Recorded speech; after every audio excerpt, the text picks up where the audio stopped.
Hey guys, welcome back to my channel. അപ്പോൾ ഇന്നത്തെ ഈ വീഡിയോ തുടങ്ങുന്നതിന് മുമ്പ് ഞാൻ അതൊരു സോറി പറയാം കേട്ടോ. കാരണം ഇത് ഇന്ന് അപ്ലോഡ് ചെയ്യേണ്ട വീഡിയോ അല്ല. ഇന്ന് ഞാനിത് അപ്ലോഡ് ചെയ്തത് വളരെയധികം ലേറ്റ് ആയിട്ടാണെന്ന് എനിക്കറിയാം.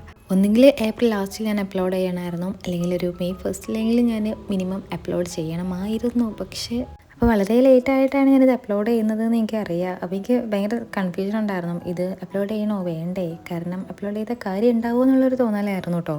പിന്നെ 2-3 കോമൻസിലുണ്ടായിരുന്നു, അതായത് ബൂജോക്ക് വെയിറ്റിംഗ് ആണെന്ന് പറഞ്ഞിട്ട്. അപ്പോൾ ഞാൻ വിചാരിച്ചു അപ്ലോഡ് ചെയ്തേക്കല്ലേ അങ്ങനെ. അപ്പോൾ പറഞ്ഞു വരുന്നത്, നമ്മൾ മെയ് മാസം കഴിയാറായിട്ടുണ്ട്. എന്നാലും മെയ് മാസത്തെ ബുള്ളറ്റ് ജേർണലിൻ്റെ വീഡിയോ ആണ് കേട്ടോ ഇത്. അപ്പോൾ ബൂജോ സെറ്റപ്പ് ഞാൻ അതായത് ചെയ്യാൻ വേണ്ടി തുടങ്ങുന്നതിന് മുമ്പ് ഞാൻ തലേ ദിവസം ഇരുന്ന് കോളേജിലേക്കുള്ള ഇലുസ്ട്രേഷനിൽ വരച്ച് തീർക്കാണ്ടായിരുന്നു. ലാസ്റ്റ് അതായത് സെക്കൻഡ് സെമ്മിൽ ഞങ്ങൾക്ക് കുറച്ച് പാൻസ്, കഫ്, പോക്കറ്റ്സ് ഒക്കെയാണ് ഉള്ളത്. അപ്പോൾ അതിൻ്റെയൊക്കെ പിക്ചേഴ്സ് വരച്ച് സെറ്റ് ചെയ്തുകൊണ്ട് ഇങ്ങനെ ഇരിക്കുകയായിരുന്നു. അപ്പോൾ ആ ടു ഡു ലിസ്റ്റിൻ്റെ ബുക്കിൽ ഇങ്ങനെ എഴുതി വെച്ചിട്ടുണ്ട്, അതായത് നമ്മൾ സോർട്ട് ചെയ്ത് വെക്കില്ലേ, അതായത് പാൻസ് ഇത്ര അതിന് താഴെ എഴുതി പോവുക, കഫ്സ് എന്ന് കൊടുത്തിട്ട് താഴെ എത്ര കഫ്സ് ഉണ്ടെന്ന് എഴുതി പോവുക, പിന്നെ പോക്കറ്റ്സ് എന്ന് കൊടുത്ത് താഴെ എത്ര പോക്കറ്റ്സ് ഉണ്ടെന്ന് എഴുതി കഴിഞ്ഞാൽ നമ്മൾ ഓരോന്നും വരക്കുന്നതിനനുസരിച്ച് ഇങ്ങനെ ടിക്കറ്റ് പോയാൽ മതി. അപ്പോൾ പരിപാടി പെട്ടെന്ന് ഈസി ആവും. അപ്പോൾ തലേന്ന് ഡെസ്ക് ഇങ്ങനെ ആയിരുന്നു ചെയ്ത് വെച്ചതുകൊണ്ട് അപ്പോൾ ഞാൻ ബൂജോ തുടങ്ങുന്നതിന് മുമ്പ് അതൊന്ന് ക്ലീൻ ചെയ്തേക്കാന്ന് വിചാരിച്ചു. അപ്പോൾ അങ്ങനെ ക്ലീനിങ് പരിപാടി കഴിഞ്ഞ് നമുക്ക് ഈ മാസത്തെ ബുള്ളറ്റ് ജേർണൽ ചെയ്യാം. അപ്പോൾ ഈ പേജിൽ കണ്ടോ, ഏപ്രിലിൻ്റെ അപ്പുറത്തെ പേജിൽ അതായിരുന്നു ഞാൻ എൻ്റെ കഴിഞ്ഞ വ്ളോഗിൽ പറഞ്ഞിട്ടുണ്ടായിരുന്നല്ലോ, അതായത് ഒരു കാര്യങ്ങൾ നമുക്ക് അത് ഡെയിലി ചെയ്യാനുള്ള കാര്യങ്ങൾ ഞാനൊരു ടൈം ടേബിൾ പോലെ ക്രമീകരിച്ച് വെച്ചിട്ടുണ്ട് എന്നുള്ളത്. അപ്പോൾ അതായിരുന്നു കേട്ടോ അത്. ആ വീഡിയോയിൽ ഞാൻ കുറച്ച് ഡെക്കറേറ്റ് ചെയ്യുന്നത് പിന്നെ 2-3 കാര്യങ്ങൾ എഴുതുന്നതേ കാണിച്ചിട്ടുണ്ടായിരുന്നുള്ളൂ. പിന്നെ ഞാൻ രാത്രി ഇരുന്ന് കാര്യമായി തലപൊക്കിഞ്ഞ് ആലോചിച്ചിട്ടാണ് കാര്യങ്ങൾ സോർട്ട് ചെയ്തിട്ടുള്ളത് അതിൽ.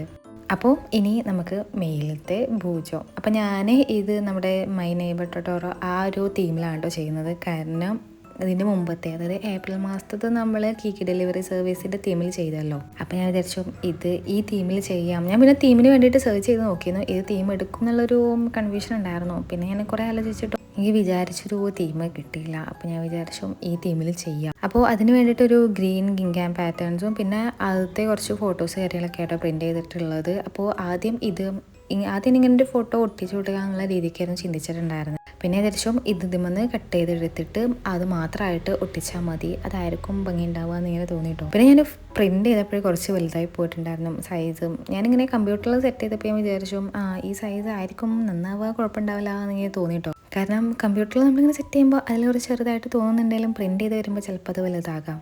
അപ്പോൾ അങ്ങനെ ഞാൻ വിചാരിച്ചതിലേറെ ഒരു പൊടിക്ക് വലുതായിരുന്നു. അപ്പോൾ കുഴപ്പമില്ല, പക്ഷേ ഒന്നുകൂടെ ചെറുതായിരുന്നെങ്കിൽ നന്നായിരുന്നു എന്ന് ഞാൻ തോന്നിയിട്ടുണ്ടായിരുന്നു കേട്ടോ. പിന്നെ 2 ഗിങ്കാം പാറ്റേൺ, ഒന്ന് കുറച്ച് ഡാർക്ക് ഗ്രീനും ഒന്നൊരു ലൈറ്റ് ഗ്രീൻ ആയിട്ടുള്ള 2 ഷെയ്ഡ്സ് ഉണ്ടായിരുന്നു. അപ്പോൾ അതിൽ ഏത് എടുക്കണം എന്നുള്ളൊരു കൺഫ്യൂഷൻ ഉണ്ടായിരുന്നു. അപ്പോൾ വിചാരിച്ചു രണ്ടും പ്രിൻറ്റ് ചെയ്തിട്ട് വെച്ച് നോക്കാം, ഏതായിരിക്കും ഭംഗി ഉണ്ടാവുക എന്നുള്ളത് നോക്കിയിട്ട് അതിനനുസരിച്ച് ചെയ്യാം. അപ്പോൾ ഞാനിങ്ങനെ ഓരോന്നും ഇങ്ങനെ മാറ്റി മറിച്ചൊക്കെ വെച്ച് നോക്കുന്നുണ്ട് കേട്ടോ, എങ്ങനെയുണ്ട്, ഏതാണ് ഭംഗി എന്നുള്ളതൊക്കെ.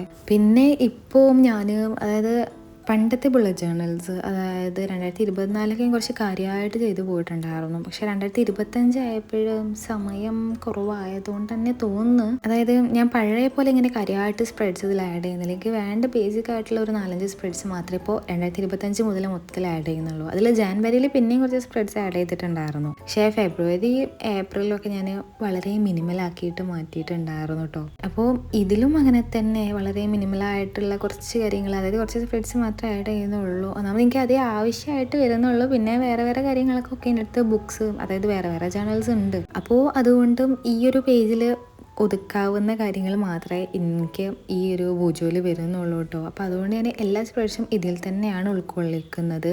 അപ്പോൾ ആദ്യം ഞാൻ അതിലത്തെ ഡാർക്ക് ഗ്രീൻ ഷെയ്ഡിൽ വരുന്ന നമ്മുടെ ഗിങ്കാം പാറ്റേണും അത് ഒട്ടിച്ചിട്ടുണ്ട്. പിന്നെ ഈ ഒരു പിക്ചറും കൂടെ ഇതിനെ കട്ടൗട്ട് പോലെ നമ്മൾ കട്ട് ചെയ്തെടുക്കില്ല, അങ്ങനെ എടുത്തിട്ട് അങ്ങനെ ഒട്ടിച്ചു കൊടുക്കുക കേട്ടോ.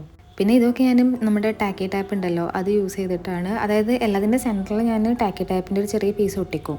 എന്നിട്ട് അത് അതായത് ഇപ്പോൾ നമ്മൾ ലേഔട്ട് ഫിക്സ് ചെയ്താൽ അതിനനുസരിച്ച് അതവിടെ ഒട്ടിച്ചിട്ട് അങ്ങനെ പോവാം. പിന്നെ കഴിഞ്ഞ് ലാസ്റ്റ് എല്ലാ പരിപാടിയും കഴിഞ്ഞതിന് ശേഷം നമുക്ക് വേണമെങ്കിൽ പശ യൂസ് ചെയ്തിട്ട് 4 സൈഡൊക്കെ ഒന്ന് സെറ്റ് ചെയ്ത് കൊടുക്കാം. മറ്റേത് എനിക്ക് പൊതുവേ ഈ പശമിൽ പരിപാടി എടുക്കുന്നത് തീരെ ഇഷ്ടമല്ല. അപ്പോൾ ഞാനിപ്പോൾ ഫുള്ള് ഇതുപോലത്തെ 10 രൂപയുടെ ഒരു ടാക്കി ടാപ്പ് കിട്ടുമല്ലോ, ഒരു വെള്ള കളറിൽ വരുന്നത്, അപ്പോൾ അത് യൂസ് ചെയ്തിട്ടാണ് ഞാൻ ചെയ്യാറുള്ളത്. അപ്പോൾ കയ്യുമ്മിൽ നമുക്ക് ഇനി പശയും കാര്യങ്ങളൊന്നും ആയാൽ വൃത്തിയായിട്ടാവില്ല. എനിക്ക് പൊതുവേ അതാണ്, ഈ കയ്യുമ്മിൽ ഇതൊക്കെ ആവുന്നത്. പിന്നെ നമ്മൾ എവിടെയൊക്കെ അതായത് ഇങ്ങനെ വല്ല ഫോട്ടോസ് കാര്യങ്ങളൊക്കെ തൊടുമ്പോൾ അതുമില്ലൊക്കെ ആവും ചെയ്യുന്നത്. അപ്പോൾ ഞാനധികം ടാക്കി ടാപ്പായിട്ട് യൂസ് ചെയ്യാറുള്ളത്. ഇനി ഈ ഒരു സൈഡിലായിട്ട് ഇതുപോലൊരു എൻവലപ്പ്, ഇത് ഞാൻ ആദ്യം വിചാരിച്ചു എൻവലപ്പ് ഉണ്ടാക്കിയിട്ട് ചെയ്യാം, പിന്നെ എനിക്ക് തോന്നി വേണ്ട, ടൈം എടുക്കും. അപ്പോൾ ഇതുപോലെ പ്രിൻറ്റ് ചെയ്ത് എടുത്തിട്ട് എന്നിട്ട് അതിന്മേൽ ഒട്ടിച്ചു കൊടുക്കുകയാണ് ചെയ്തിട്ടുള്ളത്. ആദ്യം ഞാനിത് നമ്മൾ ആദ്യം ലേഔട്ട് ചെയ്തില്ലേ അവിടെ കൊടുക്കാമെന്നായിരുന്നു മനസ്സിൽ വിചാരിച്ചിട്ടുണ്ടായിരുന്നത്, അതായത് ഇങ്ങനെ കമ്പ്യൂട്ടറിൽ സെറ്റ് ചെയ്തപ്പോൾ. പിന്നെ ഞാനിങ്ങനെ പേപ്പറിൽ നമ്മൾ സെറ്റ് ചെയ്ത് വന്നപ്പോൾ പിന്നെ അത് മാറ്റിയിട്ടുണ്ടായിരുന്നു. അപ്പോൾ ഈ ഒരു സൈഡിലായിട്ടും ഇങ്ങനെ കൊടുത്തിട്ടുണ്ട്. കണ്ടോ, ഇത് എന്താ പറയുക, ഞാൻ പറഞ്ഞല്ലോ പിക്ചേഴ്സ് ഞാൻ വിചാരിച്ചതിലേറെ കുറച്ച് വലുതായതുകൊണ്ട് ഈ പേജിൽ ഇങ്ങനെ നിറഞ്ഞു നിൽക്കുന്ന പോലെയുണ്ട്. മറ്റേ കഴിഞ്ഞ തവണ നമ്മൾ ഏപ്രിലിൽ ചെയ്തപ്പോഴും അതിൽ കുഞ്ഞു കുഞ്ഞു സ്റ്റിക്കേഴ്സൊക്കെ ആയതുകൊണ്ട് കുറച്ചുകൂടെ സ്പേസ് ഉള്ള പോലെ തന്നെ തോന്നിയിട്ടുണ്ടായിരുന്നു. ഇതിൽ സ്പേസ് എനിക്ക് ചെയ്യാനുള്ള സ്പ്രെഡ്സിന് ഓക്കെയാണ് കേട്ടോ, അതായത് കുറച്ച് കാര്യങ്ങളല്ലേ ഇതിൽ എഴുതി പോകുന്നുള്ളൂ. അപ്പോൾ എനിക്കും ഈ സ്പ്രെഡ്സ് ഓക്കെ ആണ്. അപ്പോൾ നിങ്ങൾക്ക് എൻ്റെ ചാനലൊരു ഇൻസ്പോ എന്നുള്ള രീതിക്ക് എടുക്കാൻ പറ്റുമെന്ന് എനിക്കറിയില്ല, പക്ഷേ ഡെക്കറേഷൻസ് വേണമെങ്കിൽ നിങ്ങൾക്ക് ഇൻസ്പോ ആയിട്ട് ചെയ്യാം. അതായത് ഇപ്പോൾ നമ്മൾ അതിലത്തെ സ്പ്രെഡ്സ് കാര്യങ്ങളൊന്നും ഞാൻ കൊടുക്കുന്നത് അതുപോലെ ആവില്ലല്ലോ. നമ്മൾക്ക് ആവശ്യത്തിനനുസരിച്ചിട്ടുള്ള സ്പ്രെഡ്സ് അല്ലേ കൊടുക്കാറും. അപ്പോൾ ഞാൻ ഇതിലിങ്ങനെ പെൻസിൽ യൂസ് ചെയ്തിട്ട് എഴുതി കൊടുത്തുകൊണ്ടിരിക്കുക കേട്ടോ, അതായത് കൊള്ളൂ എന്നുള്ളത് അറിയണമല്ലോ.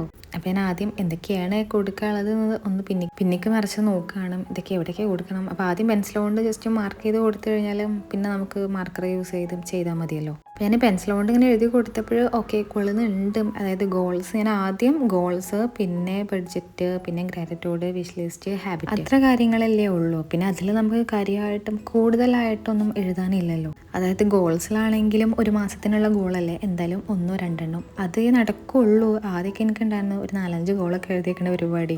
ആവശ്യമൂത്ത് എഴുതുന്നതായിരിക്കും, പക്ഷെ അതൊന്നും നടക്കാറേ ഇല്ല. അതിൽ 1-2-3 സെറ്റാവും എന്നല്ലാണ്ട് വേറെ ഒന്നും നടക്കില്ല. അപ്പം എന്തായാലും 1-2 ഗോൾസ്, പിന്നെ വിഷ് ലിസ്റ്റ്, കാര്യമായിട്ട് ഗ്രാറ്റിറ്റ്യൂഡും ബഡ്ജറ്റ് ആയിരിക്കും ചെയ്യാനുണ്ടാവുക. അപ്പോൾ അതിനനുസരിച്ചാണ് ഞാൻ ചെയ്തിട്ടുള്ളത്. അപ്പോൾ ഇത്രേ ഉള്ളൂ കേട്ടോ ഇന്നത്തെ വീഡിയോ.